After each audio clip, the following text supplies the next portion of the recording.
સૂર્યની ફરતે ચક્રી બની તોફાની વરસાદના એંધાણની શક્યતા। સૌરાષ્ટ્રમાં આજે ઠેર ઠેર સૂર્યની ફરતે મેઘધનુષ જેની ચક્રી જોવા મળી।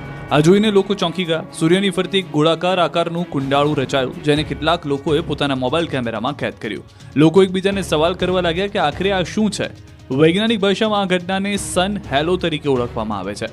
આ ઘટનાને દુર્લભ માનવામાં આવે છે। સન હેલો એ એક વાયુમંડળીય પ્રાકૃતિક ઘટના છે, જેમાં સૂર્યની આસપાસ રંગબેરંગી ગોળાકાર રિંગ દેખાય છે, જેને સૂર્યનું વલય પણ કહેવામાં આવે છે। વૈજ્ઞાનિકોના મતે સન હેલો ત્યારે બને છે જ્યારે આકાશમાં ઊંચાઈ પર હાજર પાતળા બરફના સ્ફટિકો એટલે કે આઈસ ક્રિસ્ટલવાળા વાદળોમાંથી સૂર્યનો પ્રકાશ પસાર થાય છે। સન હેલો વર્ષમાં ક્યારેક ક્યારેક જ જોવા મળતી ઘટના છે। સામાન્ય રીતે સન હેલો ત્યારે જ બને છે જ્યારે વાયુમંડળમાં હાઈ લેવલ પર ભેજ અને બરફવાળા વાદળો હાજર હોય। સન હેલો પોતે કોઈ ખતરારૂપ ઘટના નથી, જો કે ક્યારેક ક્યારેક તેને હવામાનના પલટાના સંકેત ગણવામાં આવે છે। રમણીક વાંજા તથા પ્રાચીન પદ્ધતિના આધારે વરસાદનો વર્તારો કાઢનાર કેટલાક લોકો આ ઘટનાને અતિવૃષ્ટિ અને તોફાનની સંભાવના દર્શાવતી ઘટના ગણાવે છે। આ ઘટના હવામાં ભેજનું પ્રમાણ વધી ગયું હોવાનું સૂચવે છે। હાલ બંગાળની ખાડીમાં લો પ્રેશર સક્રિય થયું છે અને ગુજરાતમાં ભારેથી ભારે વરસાદની આગાહી છે।